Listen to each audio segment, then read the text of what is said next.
السلام عليكم ورحمة الله وبركاته. أعوذ بالله من الشيطان الرجيم. بسم الله الرحمن الرحيم. الحمد لله الصلاة والسلام على أشرف رسول الله وعلى آله الفائزين برضا الله أما بعد. പ്രിയപ്പെട്ട ഒരു തുള്ളി വെളിച്ചം വാട്സപ്പ് പ്രോഗ്രാമിലെ സഹോദരന്മാർക്ക് ഒരിക്കൽ കൂടി സ്വാഗതം. അല്ലാഹു സുബ്ഹാനഹു വ തആല ഈ സംരംഭം കബൂൽ ചെയ്യുമാറാവട്ടെ. ഇന്നത്തെ വിഷയം നെഹ്സിനെ കുറിച്ചാവാം. നെഹ്സ് ദിനങ്ങൾ ബന്ധിച്ചാവാം. സഅദ് എന്ന അറബി പദത്തിന്റെ വിപരീത പദമാണ് നെഹ്സ്. ഈ രണ്ട് പദങ്ങൾക്കും ഗുണം, ദോഷം അല്ലെങ്കിൽ വിജയം, പരാജയം, ശുഭലക്ഷണം, അപലക്ഷണം എന്നിങ്ങനെ ഭാഷാപരമായി നമുക്ക് അർത്ഥം പറയാം. ബഹുമാനപ്പെട്ട ഇമാം ഇബ്നു ഹജർ റളിയല്ലാഹു തആല അൻഹു പറയുന്നു, നിക്കാഹ് കർമ്മം വെള്ളിയാഴ്ചയും അത് തന്നെ പ്രഭാതത്തിലുമാകുന്നത് പ്രത്യേകം സുന്നത്താണ്. എന്റെ സമുദായത്തിന്റെ വെള്ളിയാഴ്ചയുടെ പ്രഭാതത്തിൽ നീ ബറക്കത്ത് നൽകണമേ എന്ന് നബി സല്ലല്ലാഹു അലൈഹി വസല്ലമ തങ്ങൾ പ്രാർത്ഥിച്ച ഹദീസാണ് ഇതിന് ആധാരം. അതുപോലെ സമുദായത്തിന്റെ തിങ്കളാഴ്ചയുടെ പ്രഭാതത്തിലും ബറക്കത്തിനായി നബി സല്ലല്ലാഹു അലൈഹി വസല്ലമ തങ്ങൾ പ്രാർത്ഥിച്ചിട്ടുണ്ടെന്നും ആ അടിസ്ഥാനത്തിൽ ദീനിയും ദുനിയവിയുമായ പ്രവൃത്തികൾ തിങ്കളാഴ്ച കാലത്ത് പ്രവർത്തിക്കുന്നതിൽ താൽപര്യം കാണിക്കേണ്ടതാണെന്നും ഇമാം നബവി റളിയല്ലാഹു തആല അൻഹു പറഞ്ഞതായി ഇബ്നു ഹജർ റളിയല്ലാഹു അൻഹു തുഹഫ 10-ാം വാള്യം 131-ാം പേജിൽ ഉദ്ധരിച്ചിട്ടുണ്ട്. അതുപോലെ അറഫ നാൾ, ആശൂറ നാള്, പെരുന്നാള്, വെള്ളിയാഴ്ച തുടങ്ങിയ ദിനങ്ങൾ മരണപ്പെട്ടവരുടെ മേൽ മയ്യിത്ത് നിസ്കരിക്കലും അവരുടെ സംസ്കാര ചടങ്ങുകളിൽ പങ്കെടുക്കലും പ്രത്യേകം സുന്നത്താണ്. അത്തരം പുണ്യനാളുകളിൽ മരണം സംഭവിക്കുന്നത് അള്ളാഹുവിന്റെ പ്രത്യേക റഹ്മത്തിനു പാത്രമായതിന്റെ അടയാളം തന്നെയാണ്. പ്രത്യക്ഷത്തിൽ സദ്വൃത്തരല്ലാത്തവരുടെ, നല്ലവരല്ലാത്ത, നമ്മുടെ പ്രത്യക്ഷത്തിൽ നല്ലവരായി കാണാൻ സാധിക്കാത്തവരുടെ കാര്യത്തിൽ പോലും ഇങ്ങനെ പ്രതീക്ഷിക്കാവുന്നതാണെന്ന് ഷർവാനിയിൽ റിപ്പോർട്ട് ചെയ്തിരിക്കുന്നു. അതേപോലെ ഇൽമ് തുടങ്ങേണ്ടത്, അറിവ് പഠിക്കാൻ വേണ്ടി നാം കുട്ടികളെ കൊണ്ടാക്കുന്നത്, അതല്ലെങ്കിൽ നാം ഇൽമ് പഠിക്കാൻ തുടങ്ങേണ്ടത് തിങ്കളാഴ്ചയും വ്യാഴാഴ്ചയുമാണ് ഉത്തമമെന്ന് ഹദീസിൽ വന്നിട്ടുണ്ട്. അതിനാൽ ഈ രണ്ട് ദിവസങ്ങളിലാണ്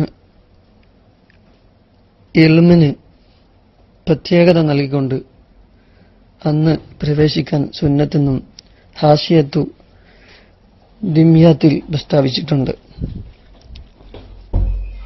അതുപോലെ ബറക്കത്തുള്ള ദിവസങ്ങളും സ്ഥലങ്ങളും സമയങ്ങളും ഉള്ളതുപോലെ അതിന്റെ വിപരീതവും നമുക്ക് കാണാം. അപ്പോ പറഞ്ഞതുപോലെ അതാണ് നെഹ്സ്. ബറക്കത്തുള്ള ദിവസങ്ങളും സ്ഥലങ്ങളും സമയങ്ങളും അതിന്റെ വിപരീതപദമായി ബറക്കത്തില്ലാത്ത, ബുദ്ധിമുട്ടുണ്ടാകുന്ന അല്ലെങ്കിൽ വിഷമമുണ്ടാകുന്ന സമയങ്ങളും ദിവസങ്ങളുമാണ് നെഹ്സ് കൊണ്ട് ഉദ്ദേശിക്കുന്നത്.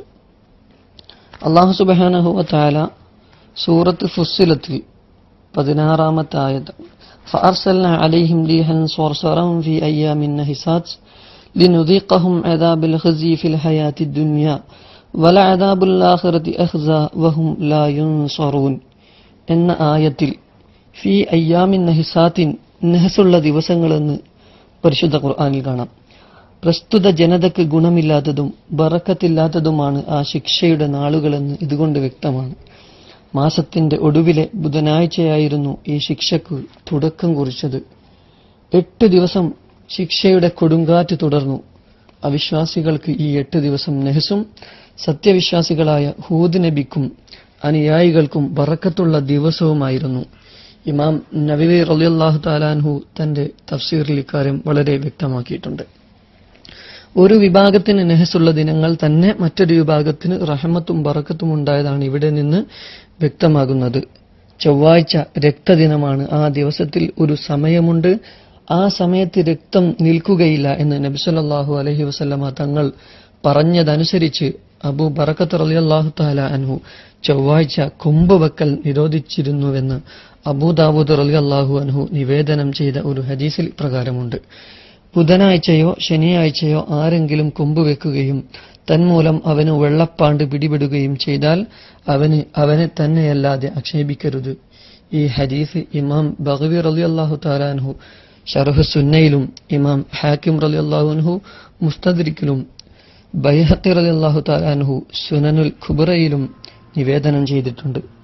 ബഹുമാനപ്പെട്ട ഇമാം ദാരിമി റളിയല്ലാഹു തആല അൻഹു തന്റെ ഹയാത്തുൽ ഹയവാനിൽ ഉദ്ധരിക്കുന്ന ഒരു ഹദീസ് ഇപ്രകാരമാണ്. ഇമാം അൽഖമ റളിയല്ലാഹു തആല അൻഹു അഹ്മദു ബഹിയയിൽ നിന്ന് ഉദ്ധരിക്കുന്നു. നബി സല്ലല്ലാഹു അലൈഹി വസല്ലം തങ്ങൾ പറഞ്ഞു, ഒരു വർഷത്തിൽ 12 ദിവസം നിങ്ങൾ സൂക്ഷിക്കുക. അവ മാനം നശിപ്പിക്കുകയും സമ്പത്ത് നഷ്ടപ്പെടുത്തുകയും ചെയ്യും. ഞങ്ങൾ ചോദിച്ചു, നബിയെ, അവ ഏതാണ്? റസൂൽ സല്ലല്ലാഹു അലൈഹി വസല്ലം തങ്ങൾ പറഞ്ഞു, മുഹറം 12, സഫർ 10, റബിയുൽ അവ്വൽ 4, റബിയുൽ ആഖിർ 18, ജമാദുൽ ഊല 18, ജമാദുൽ ഉഖ്റ 12, റജബ് 12, ഷാഇബാൻ 16, റമളാൻ 14, ശവ്വാൽ 2, ദുൽഖഅദ് 18, ദുൽഹിജ്ജ 8 ഇവയാണ്. ഓരോ മാസവും ഓരോ ദിവസവും ബറക്കത്തില്ലാത്ത നഹസുള്ള ദിവസങ്ങളുണ്ടെന്നതാണ് പ്രസ്തുത ഹദീസിൽ നിന്നും ലഭ്യമായത്.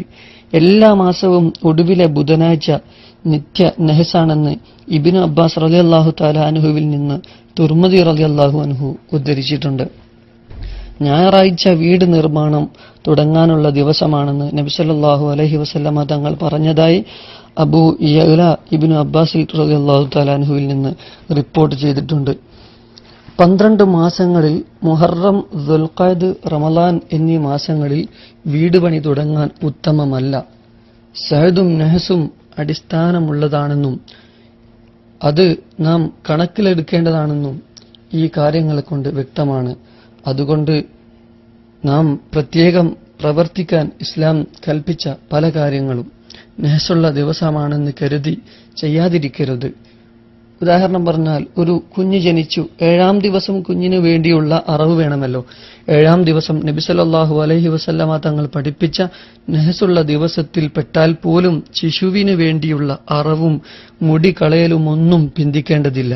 അല്ലാഹു അല്ലാതെ ഉപകാരവും ഉപദ്രവവും ചെയ്യുന്നവനില്ലെന്നും സർവ നേട്ടകോട്ടങ്ങളുടെയും യജമാനൻ അല്ലാഹു മാത്രമാണെന്നും വിശ്വസിക്കുന്നതോടെ നഹസ് നോക്കുന്നതാണ് മുസ്ലിംകളുടെ ആചാരം. അത് അനുവദനീയമാണ്. അല്ലാഹു സുബ്ഹാനഹു വ തആല നന്മ പ്രചരിപ്പിക്കാനും നല്ലത് ചെയ്യാനും അല്ലാഹു തൗഫീഖ് നൽകട്ടെ. വ ആഖിറു ദഅവാന അൽഹംദുലില്ലാഹി റബ്ബിൽ ആലമീൻ. അസ്സലാമു അലൈക്കും